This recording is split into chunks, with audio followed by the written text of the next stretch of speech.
Todos os deuses do mundo tinham um templo, menos o único e verdadeiro Deus, Criador dos céus e da terra. E este único e verdadeiro Deus um dia se manifestou numa paisagem árida e agressiva como esta, onde a vida parece não existir. E do alto deste monte, Deus se dirigiu a um homem chamado Moisés e disse: vocês me farão um santuário e habitarei no meio deles. E Deus mostrou para Moisés um modelo, que eu quero que você contemple ali embaixo também, o modelo de Deus. Nós estamos na cordilheira do Sinai, na região do Sinai. E foi numa paisagem desta que Deus mostrou para Moisés a figura de um tabernáculo celestial, como você está vendo este aí. E Deus disse a Moisés: conforme tudo que eu te mostrar, assim você vai fazer. E o primeiro templo do único e verdadeiro Deus não era feito de pedras nem de alvenaria, mas era uma tenda móvel, portátil, que acompanhava o povo. Os detalhes deste tabernáculo evidenciam que Deus, na verdade, não iria habitar no meio da tenda, porque ele disse: Moisés, vocês me farão um santuário e habitarei no meio deles.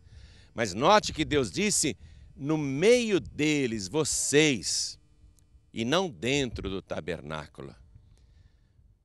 Quase 450 anos depois, o rei Salomão construiu um templo de pedras para Deus, um magnífico templo. E Salomão compreendeu esta lição. Ele disse: Senhor, quem sou eu para te construir uma casa? Eis que o céu dos céus não pode te conter, quanto mais esta casa que tenho edificado a ti. Ao mandar fazer o tabernáculo, esta tenda portátil, Deus, na verdade, mostrava que não iria habitar no meio do templo, mas no meio do seu povo, para manifestar a sua presença, a Shekinah, a sua Shekinah sagrada. E quando o próprio Deus veio a este mesmo país, o Senhor Jesus disse: onde estiverem 2 ou 3 reunidos em meu nome, aí estou eu no meio deles. Por onde o povo andasse com esta tenda portátil nesse vasto deserto, não importa qual fosse a área do acampamento, o tabernáculo era montado em primeiro lugar e a sua única porta de entrada era voltada para o oriente, para a posição em que o sol nascia. O fundo do tabernáculo ficava sempre para o oeste, onde o sol se punha. O que isso significa? Que Ele é o autor da vida, que Ele é o nascer da vida e o pôr da vida. Ele é o primeiro e o último, Ele é o princípio e o fim. E as outras 2 partes do tabernáculo ficavam voltadas para o leste e para o norte. Eram as 2 partes mais compridas do tabernáculo. Nós vamos agora entrar nesse tabernáculo e ver os detalhes que Deus foi passando para Moisés e o que cada um deles representa.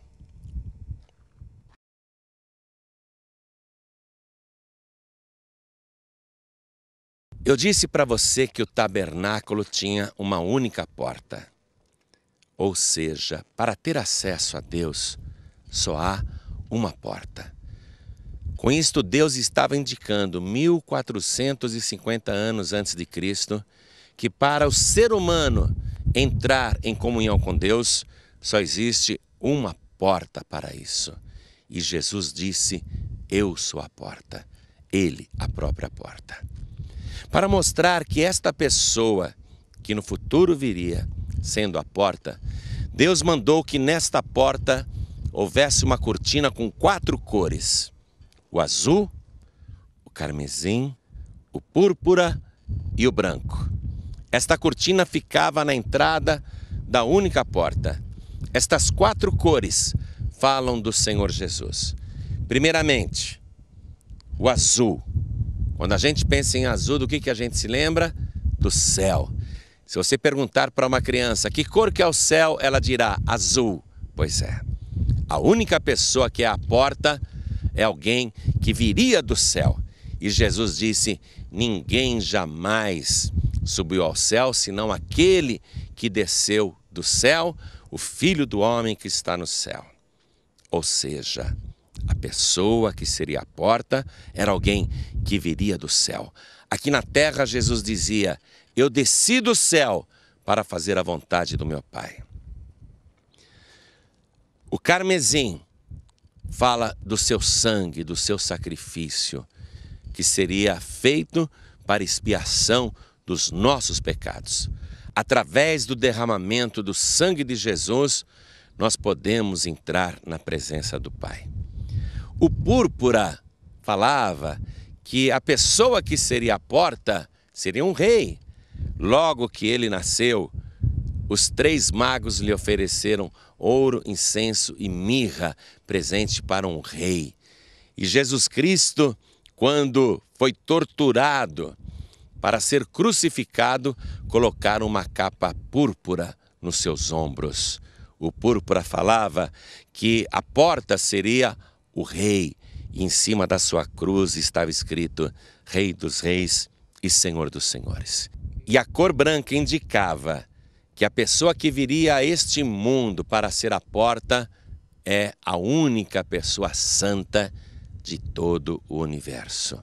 Mas vamos agora entrar na primeira parte do tabernáculo, o pátio. Venha comigo.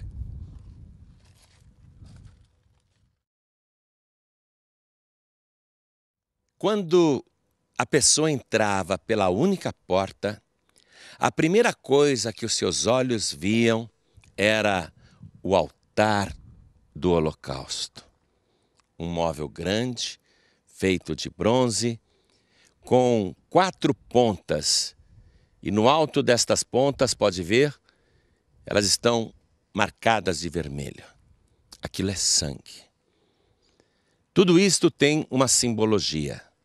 O sangue de um cordeiro perfeito era derramado em favor do pecador e seu sangue colocado nas 4 pontas do altar para mostrar que o pecado gerava a morte de uma vítima inocente que não tinha nada a ver com o pecado do ser humano. Com este altar de madeira e cobre, Deus estava representando ali, futuramente, a cruz e o sangue. Porque a cruz foi feita de madeira e o cobre lembra a cor do sangue de Jesus. Deus deixa claro que, após passar pela porta que é Jesus, temos que nos deparar com o seu sacrifício e refletir que Ele é o Cordeiro de Deus, inocente e puro, que tira o pecado do mundo. O altar do holocausto ele tinha 4 argolas, por onde traspassavam varas de ambos os lados. Naquela época de Moisés servia para transporte desse móvel que era muito pesado. Pessoas seguravam nas varas, metidas pelas argolas, e o transportavam. Mas é evidente que estas 4 argolas que eram traspassadas pelas varas de ambos os lados, varadas profundamente, representam os 4 pontos por onde o corpo do Senhor Jesus foi traspassado de lado a lado por nós. Note que, para ter acesso ao altar do holocausto, havia uma rampa de madeira por onde o sacerdote subia com a vítima. Por isso chama-se altar, porque fica no alto. E aqui, a vítima inocente sacrificada tinha o seu sangue derramado, colocado nas 4 pontas do altar.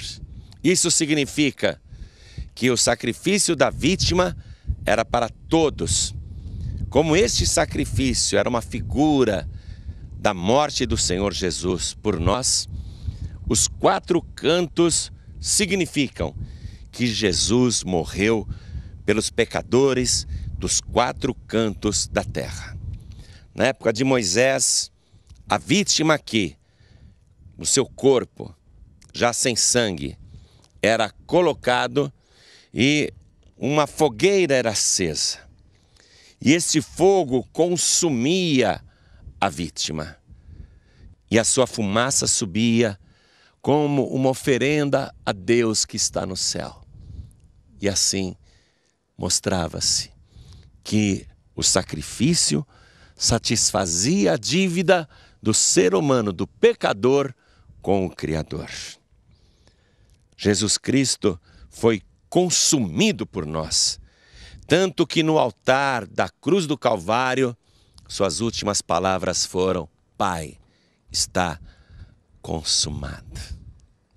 E assim, o seu sacrifício subiu ao céu e desde então o sangue de Jesus purifica pecadores nos 4 cantos da terra.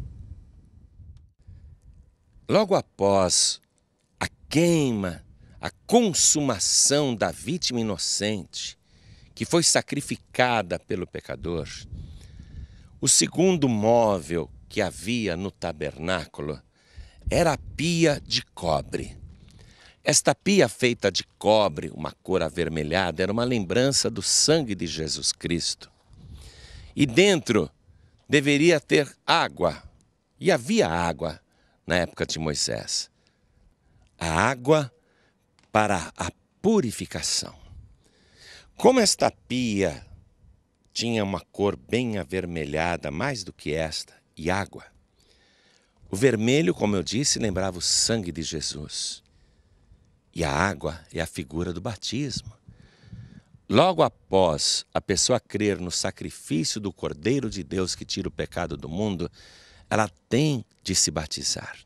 Jesus disse: quem crer e se batizar será salvo. Esse é o processo da salvação.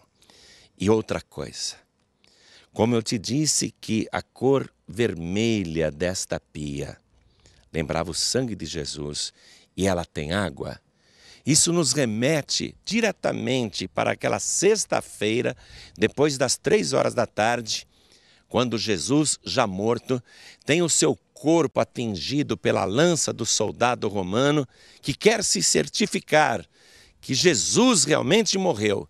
E quando ele retira a lança, sai sangue e água.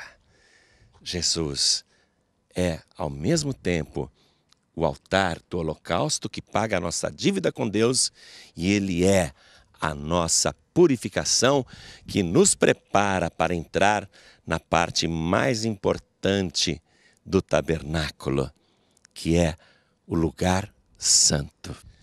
Note que para entrar no lugar santo tem novamente uma grande cortina, com aquelas mesmas 4 cores que Deus havia colocado na porta.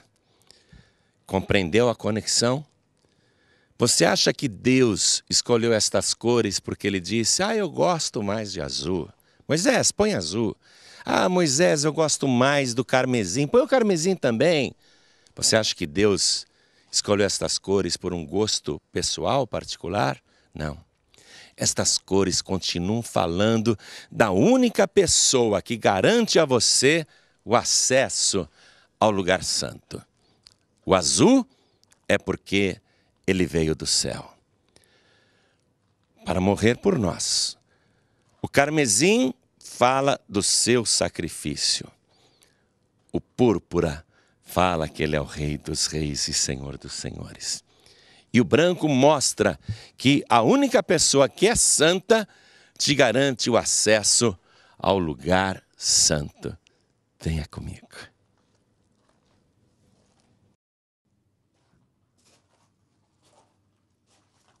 Ao entrar no lugar santo,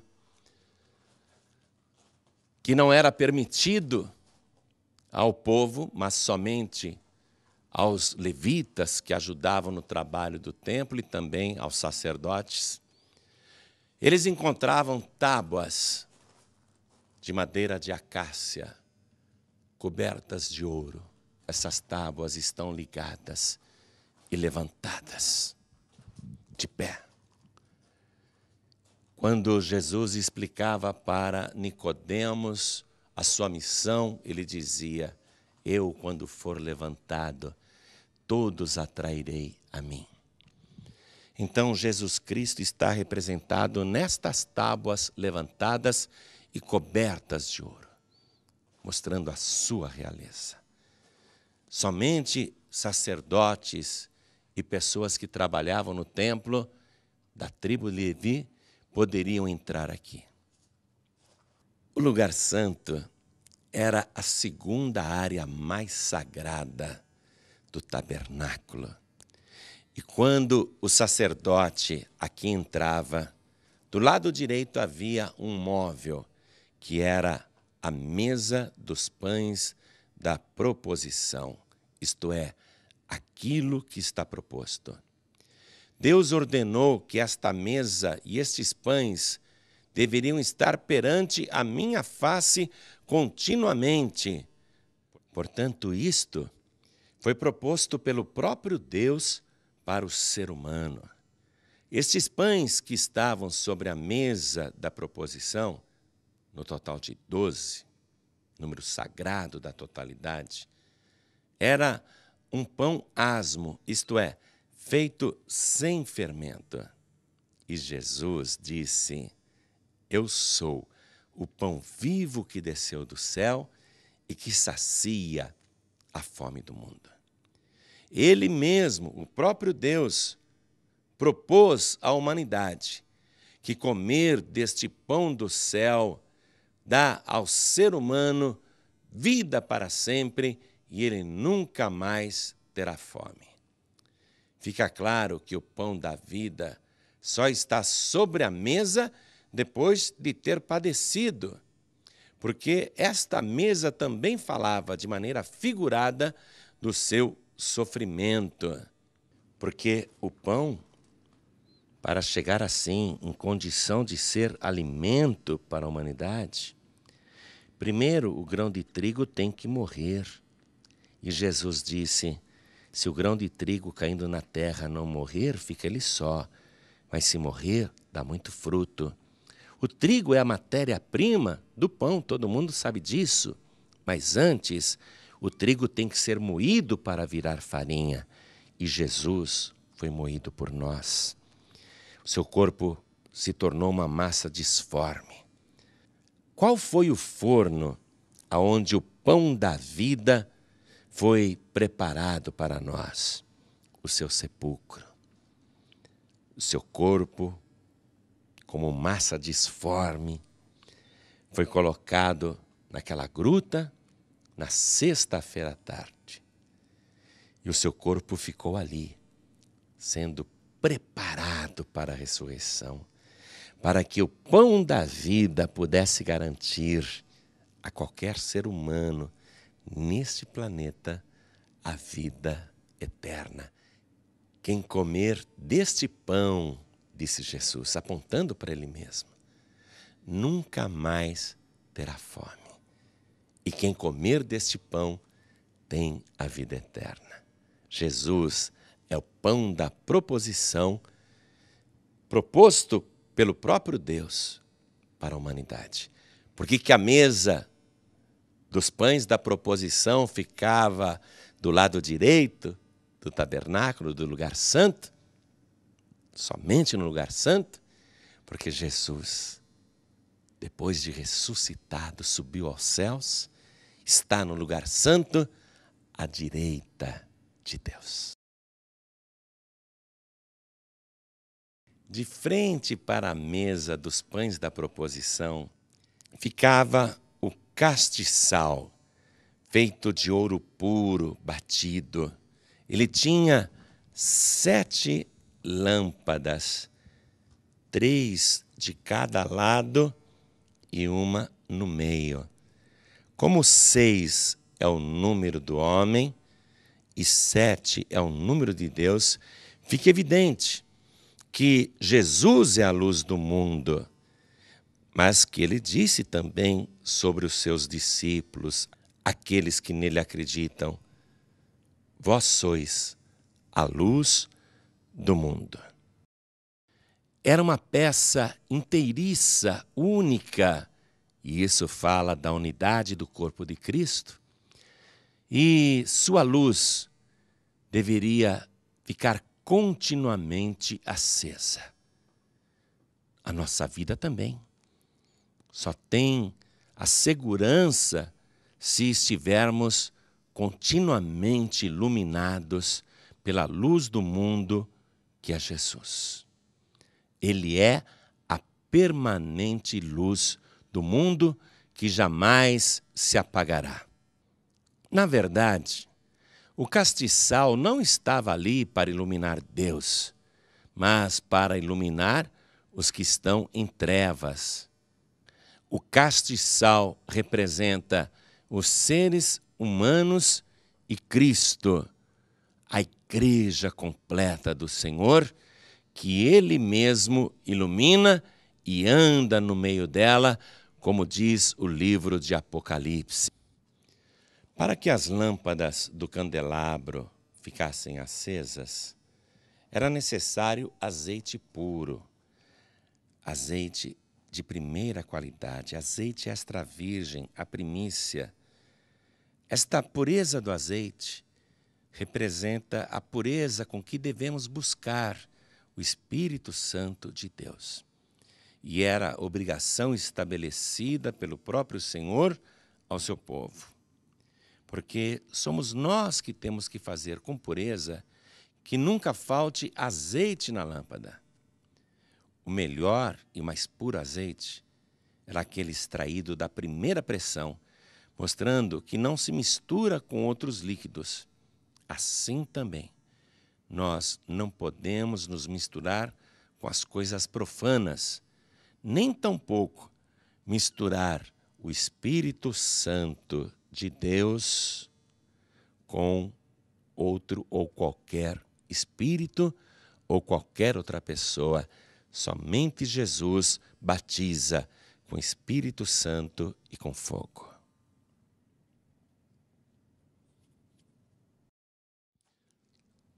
O altar do incenso ficava antes do véu, quase que encostado ao Santo dos Santos. Sempre que o sumo sacerdote realizava a tarefa do castiçal com as suas 7 lâmpadas, então ele deveria queimar o incenso. Este incenso tinha de ser temperado, puro e santo, conforme está em Êxodo capítulo 30, versículo 35. E depois de preparado, ele era lançado pelo sacerdote aqui e queimado. Ao ser queimado, ele subia como fumaça para o céu.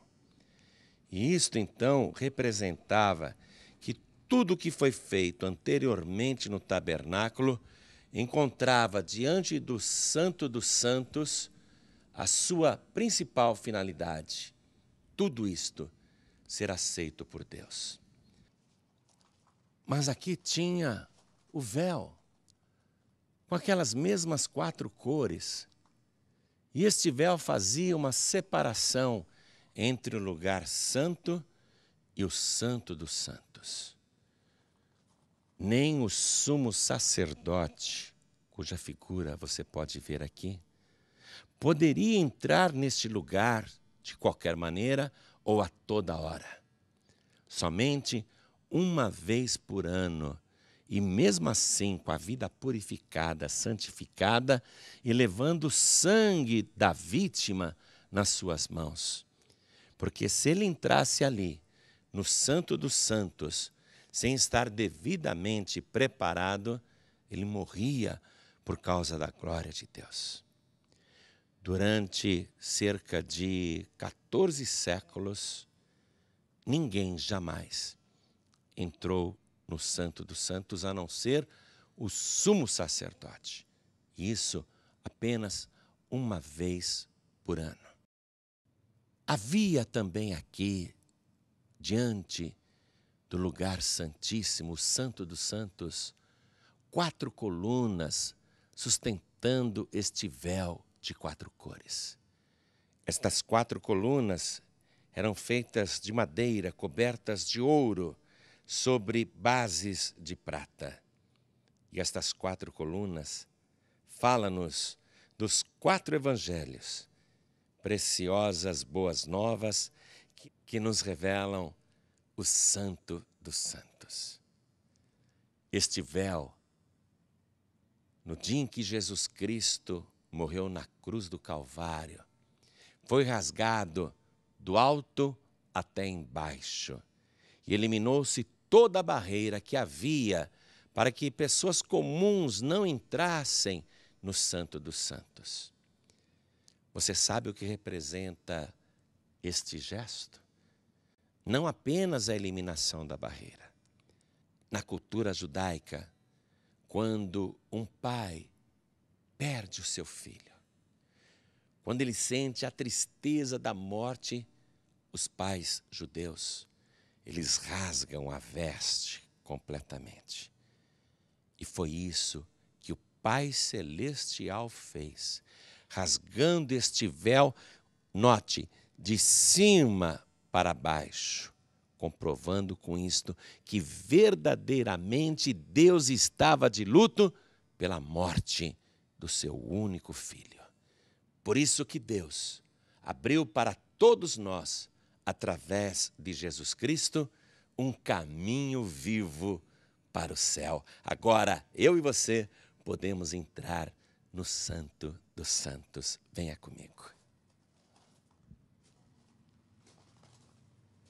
O Santo dos Santos, o lugar mais sagrado do tabernáculo. Note aqui as tábuas levantadas, cobertas de ouro. Note que havia a cortina multicolorida. E já eu vou te explicar sobre esses 4 querubins. Repare no revestimento do teto. Tudo aqui é sublime, é pequeno, é aconchegante, é maravilhoso. E aqui ficava o móvel mais sagrado de todo o tabernáculo, a Arca da Aliança, com os 2 querubins, cujas pontas das asas se tocavam. E repare, não pode-se ver a face dos querubins. Este móvel importantíssimo merece uma explanação cuidadosa. Mas antes, eu quero te explicar sobre estes 4 querubins. Eu quero te explicar o que isto significa. É inacreditável que 14 séculos antes de Cristo, podemos dizer quase 1500 anos antes do livro de Apocalipse, onde há a revelação de que diante do trono de Deus estão os querubins que clamam dia e noite: Santo, Santo, Santo é o Senhor Todo-Poderoso, a terra está cheia da sua glória. É maravilhoso saber que isto já estava revelado aqui na cortina do tabernáculo. Uma coisa impressionante. Veja, a arca representa a glória de Deus e estes 4 querubins são aqueles que ficam diante do trono de Deus. Aquelas 4 criaturas do livro de Apocalipse. Santo, Santo, Santo é o Senhor Todo-Poderoso. Esta arca era chamada de Aron Haidut, Arca do Testemunho, porque dentro dela havia provas irrefutáveis de que Deus havia dado a sua palavra para o povo. Porque dentro desta aparente caixa ficavam as tábuas da lei, a palavra colocada dentro da arca, que foi dada pelo próprio Senhor Jesus. Como Jesus veio a este mundo e deu testemunho do Pai, também o Pai deu testemunho de Jesus em várias ocasiões. No batismo nas águas, no Monte da Transfiguração, Deus deu o testemunho dizendo: este é o meu filho em quem me comprazo, este é o meu filho, a ele escutai. Porque Jesus é a palavra, ele é o verbo de Deus. Portanto, ele é o único que deve ser ouvido, porque foi o próprio Deus que dele deu o testemunho. A arca representa, portanto, o Senhor Jesus, a palavra, o verbo. E a arca do testemunho não seria completa sem o propiciatório, esta parte de cima que fechava a arca. É como se fosse uma tampa. Tinha as mesmas medidas, a mesma constituição e o mesmo gênero da arca. E note que Deus mandou Moisés fazer os 2 querubins sobre o propiciatório de uma só peça com a base, com as asas abertas de uma extremidade à outra, cobrindo todo o móvel. As faces dos querubins não podiam ser vistas, pois estavam cobertas pelas asas e suas faces olhavam o tempo todo para o propiciatório, e este sobre a arca. Agora, vamos à revelação. Os 2 querubins representam as outras 2 pessoas da Trindade, porque têm as mesmas medidas, a mesma constituição e gênero do propiciatório com a arca. E isto mostra que Jesus não é menor do que os outros 2. O Evangelho de João começa dizendo: no princípio era o Verbo, e o Verbo estava com Deus, e o Verbo era Deus. O fato de ser de uma mesma peça revela a unidade da Trindade. Jesus disse: eu e o Pai somos um. E ele fala que enviaria para nós o Paracletos da parte do Pai. As faces das outras 2 pessoas que não podiam ser vistas testificam que ninguém jamais viu ou pode ver Deus. A extensão das asas de uma extremidade que cobria todo o móvel fala da abrangência e suficiência para Deus do sacrifício de Jesus Cristo. O olhar abaixado e permanente das outras 2 pessoas em direção ao propiciatório mostra que, por toda eternidade, Deus olhará para o que Cristo fez aqui embaixo, na terra, no dia em que fez expiação por nós, a sexta-feira, quando derramou o seu sangue na cruz. E é o sangue de Cristo que nos torna propícios, favoráveis para Deus. É por isso que esta tampa chama-se o propiciatório. O sangue de Jesus nos torna propícios para o Pai. Deus disse a Moisés: e ali virei a ti e falarei contigo de cima do propiciatório. Portanto, é pelo sangue de Cristo que temos comunhão eterna com as outras 2 pessoas da Santíssima Trindade. Foi por isso que naquela sexta-feira o véu do templo, que separava simples mortais do lugar santíssimo, foi rasgado de cima para baixo. Graças a Jesus Cristo, eu e você agora temos acesso direto ao Pai. Jesus disse: eu sou o caminho, a verdade e a vida, e ninguém vem ao Pai a não ser por mim.